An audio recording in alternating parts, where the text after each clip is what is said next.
Hello, very good evening भाई। तो कैसे हैं आप लोग और कैसी आपकी तैयारी वगैरह चल रही है? ठीक। और ये आप देख रहे होंगे हमारा पीवाईक्यू का जो सेट चल रहा है, 5 सेट जो है आपके पीवाईक्यू क्लासेस की आ चुकी हैं। और इसी सीरीज में आपके क्या कहते हैं, यह है भाई आपके 6 क्लास, छठी क्लास। ठीक। तो ये आपके लिए काफी यूजफुल रहेंगे। उम्मीद है कि आप इसे देखते रहेंगे। ठीक। तो इसमें लेते हैं भाई पहला क्वेश्चन, ज्यादा टाइम ना लेते हुए। क्वेश्चन नंबर 1 है, भारतीय कैलेंडर के अनुसार, भारतीय कैलेंडर के अनुसार, इंडियन जो कैलेंडर है हमारा के अनुसार अनुसार कितनी ऋतुएं होती है, कितने ऋतुएं होती हैं? ठीक। कितने ऋतुएं होती है? तो क्या है क्वेश्चन, क्या है आपका कि जो आपके क्या कहते हैं भारतीय कैलेंडर है, जो हमारा इंडियन कैलेंडर है, जो कि शक संवत पे आधारित है। किस पे आधारित है? जो शक संवत पे जो आधारित है, उसके बारे में क्वेश्चन पूछा जा रहा है। इस जो कि हमने कब अपनाया था ये कैलेंडर? 22 मार्च 1957 को। 22 मार्च 1957 को हमने अपना राष्ट्रीय कैलेंडर अपनाया, जो कि आपका किस पे आधारित है? शक संवत पे। जो इंडियन कैलेंडर है, जिसका मैंने आपको बताया होगा कि जो फर्स्ट मंथ होता है वो कौन सा होता है? चैत्र। और आखिरी महीना जो होता है आपके, वो कौन सा होता है? फाल्गुन। तो फर्स्ट मंथ कौन सा इसका? चैत्र। और आखिरी महीना है आपके फाल्गुन। तो उसी का पूछ रहा है कि जो हमारा नेशनल कैलेंडर है, उसमें आपके क्या कहते हैं कितने आपके ऋतुएं हैं? तो उसके अनुसार कितनी ऋतुएं आपके? 6 ऋतुएं। बहुत बार एग्जाम में आया हुआ क्वेश्चन है, ध्यान रखें। 6 ऋतुएं। ठीक।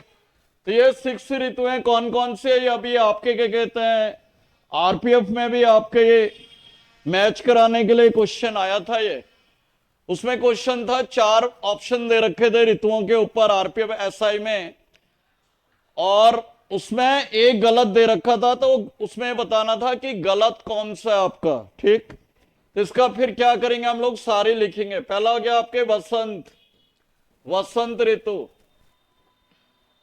वसंत। ठीक। तो ये जो वसंत ऋतु होती है, ये आपके कौन से महीने में होती है? चैत्र वैशाख, चैत्र वैशाख। फर्स्ट जो ऋतु हो गई आपके चैत्र वैशाख। सेकंड हो गई आपके कौन सी? सेकंड हो गई आपके ग्रीष्म, सेकंड हो गई ग्रीष्म, समर जिसे कहा जाता है। देखो, भारतीय जो कैलेंडर है उसमें जो ऋतुएं हैं वो 2-2 महीने की होती हैं, ये भी ध्यान रखना है। क्योंकि वो 6 ऋतुएं हैं, तो 12 महीने, तो 12 डिवाइडेड बाई 6, तो टोटल कितने महीने की हो जाएंगे ऋतुएं? 2-2 महीने की। तो ये हो जाएगा आपके ज्येष्ठ, ज्येष्ठ आषाढ़, ज्येष्ठ आषाढ़। ठीक।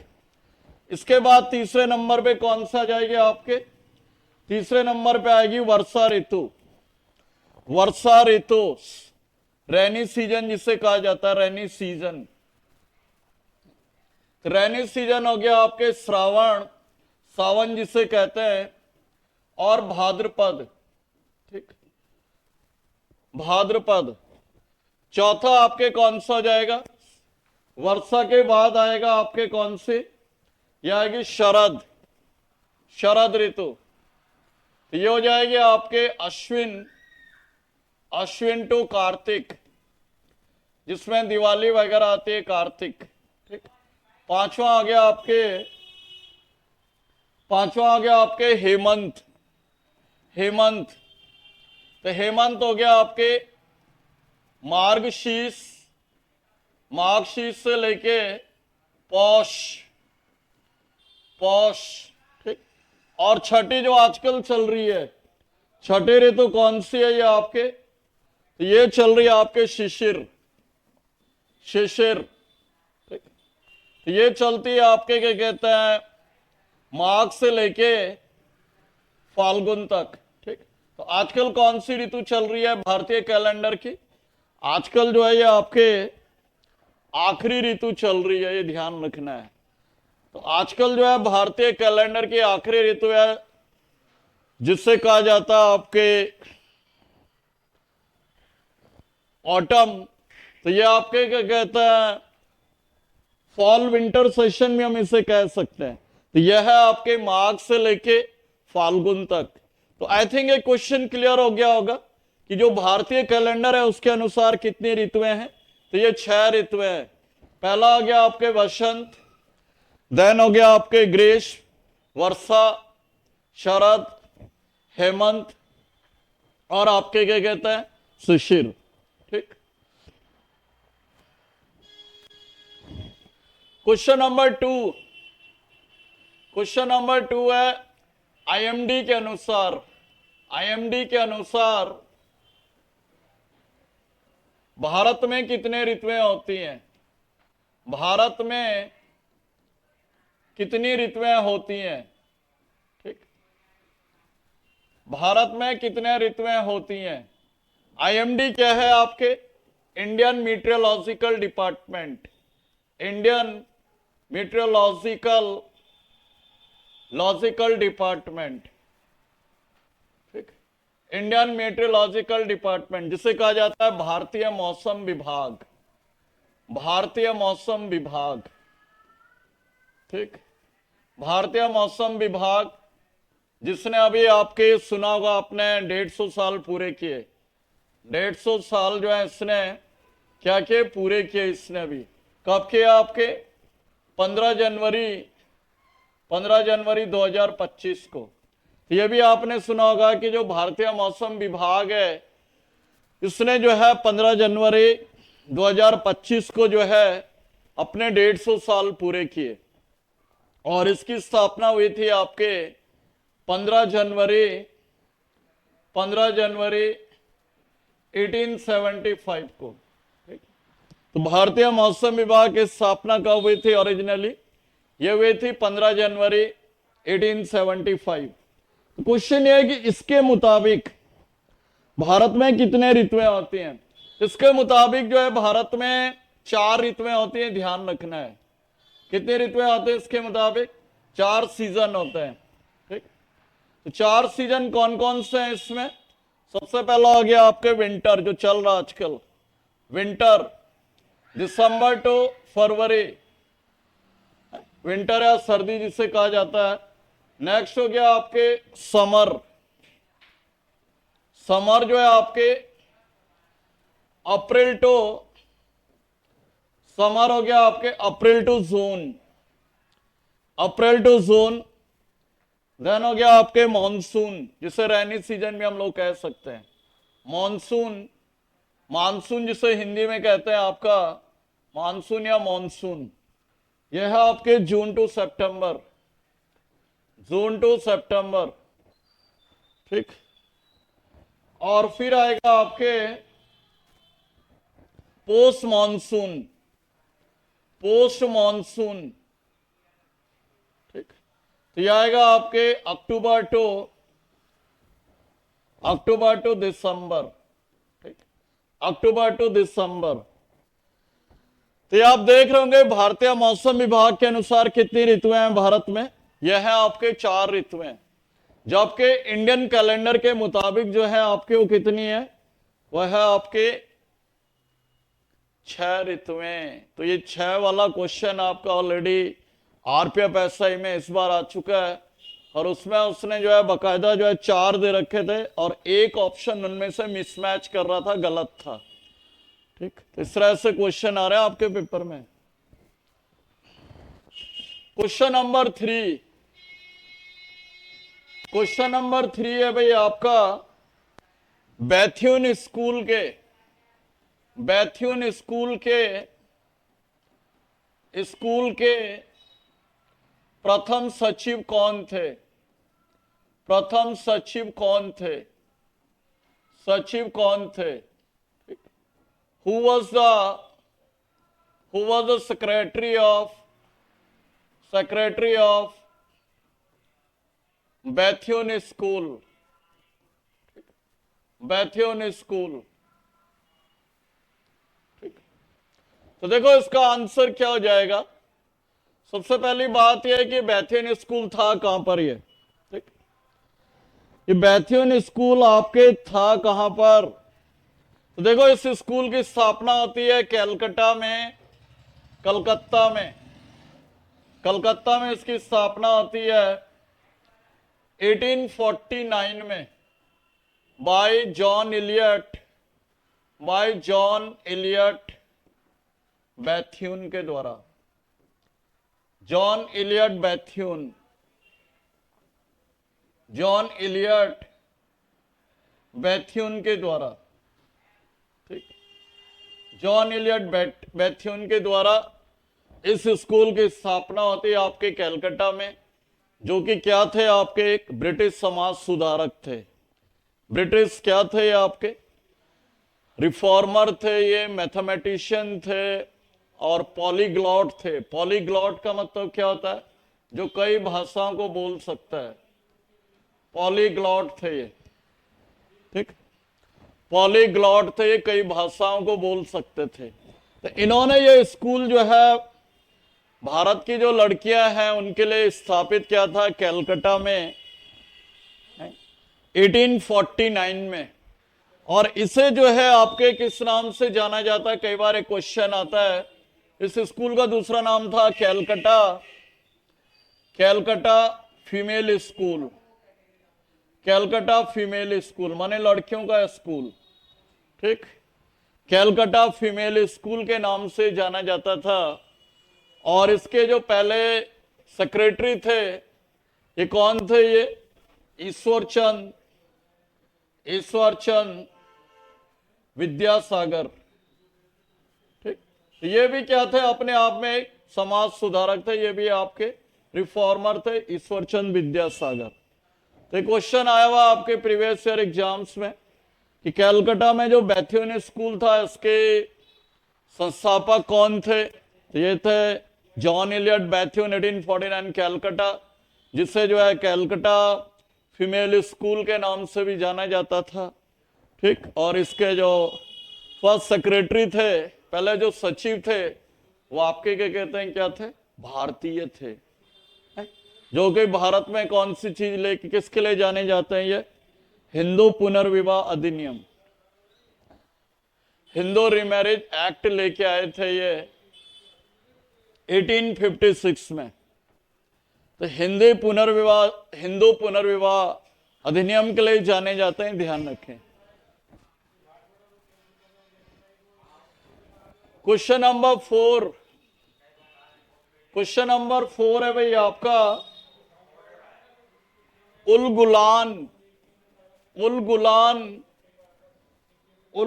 मूवमेंट, उल गुलान मूवमेंट का नेतृत्व किसने किया, नेतृत्व किसने किया, ठीक। हु उल गुलान आंदोलन का नेतृत्व किसने किया, माने इसका नेता कौन था।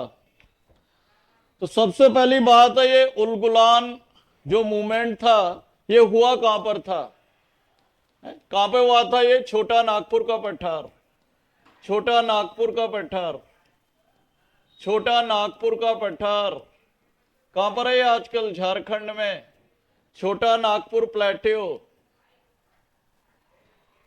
छोटा नागपुर प्लेट्यू, ठीक। तो ये हुआ था आपके छोटा नागपुर के पठार में।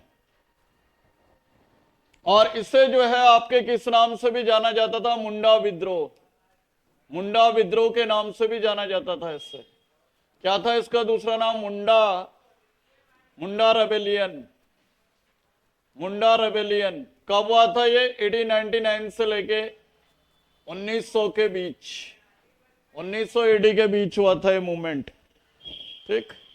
और इसके नेतृत्व किसने किया था, किसने इसको लीड किया था, तो इसका नेतृत्व किया था आपके बिरसा मुंडा ने, बिरसा मुंडा, ये तो आपने नाम सुना ही होगा। बिरसा मुंडा ने इसका नेतृत्व किया था। और ये था मुंडा जनजाति के जो भूमि अधिकार हैं उनके लिए उन्होंने किया था। किसके लिए किया था ये? Land rights of Munda tribe. तो मुंडा जो जाति के जो लोग थे उनके जो जमीन के जो अधिकार थे उनके लिए इस आंदोलन को जो है बिरसा मुंडा ने शुरू किया था। ये ध्यान रखें, तो आप ध्यान रखें भाई, बड़ा अच्छा क्वेश्चन है। नेक्स्ट सवाल की तरफ बढ़ते हैं भाई।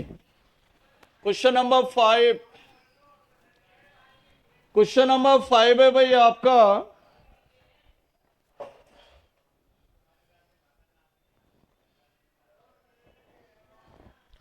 सिंगलेस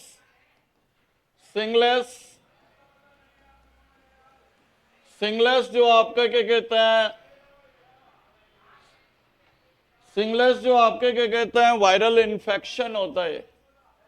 वायरल इन्फेक्शन, वायरल जो इन्फेक्शन होता है इसका दूसरा नाम क्या है? तो क्या है ये किसके कारण होता है? ये इसका दूसरा नाम है हार्पिस। तो हार्पिस के कारण होता है ये आपके क्या कहते हैं सिंगलेस वायरल इन्फेक्शन। नेक्स्ट है आपके क्वेश्चन नंबर 6। कोल्ड सोर्स माने जो ठंड में मुंह में छाले वगैरह होते हैं, मुंह में छाले कौन से उसके कारण होते हैं? किसके कारण होता है ये? जो दर्दनाक छाले होते हैं किसके कारण होता है? तो कौन सा वायरस है ये? HSV1 वायरस के कारण होता है। ठीक, HSV1 वायरस के कारण। Question number 7। बराक नदी कहां से निकलती है? Barak river, very important question. Barak नदी कहां से निकलती है? तो ये जो बराक नदी है आपके,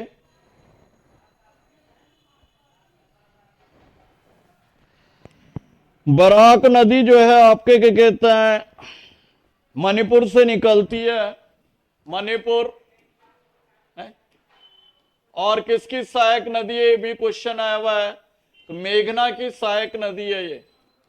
मेघना की सहायक नदी माने यह है आपके ट्रिब्यूटरी। कौन से प्रोजेक्ट है इसमें? जल विद्युत परियोजना, ये भी क्वेश्चन आता है। जल विद्युत परियोजना कौन से है इस पे? हाइडल पावर प्रोजेक्ट जिसे कहा जाता है हाइडल पावर प्रोजेक्ट। ठीक, यह है आपके तिपाई मुख परियोजना। ठीक, तिपाई मुख परियोजना। Question number 8। क्वेश्चन नंबर 8 है भैया आपका,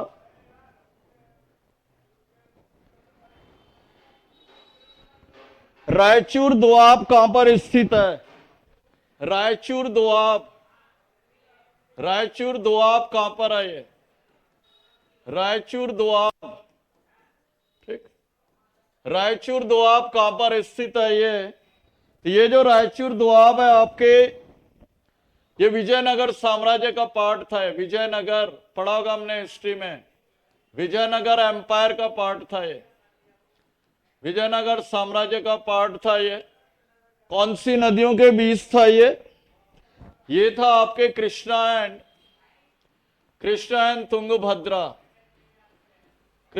तुंगभद्रा नदियां।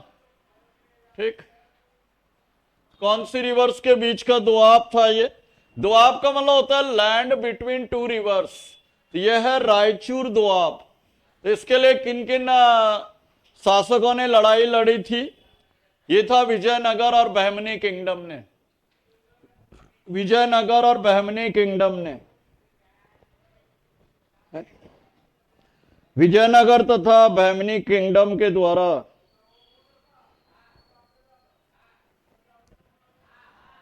क्वेश्चन नंबर 8, अनुच्छेद 19(1) का ए क्या है? Very important. तो यह है भाषण देने की आजादी।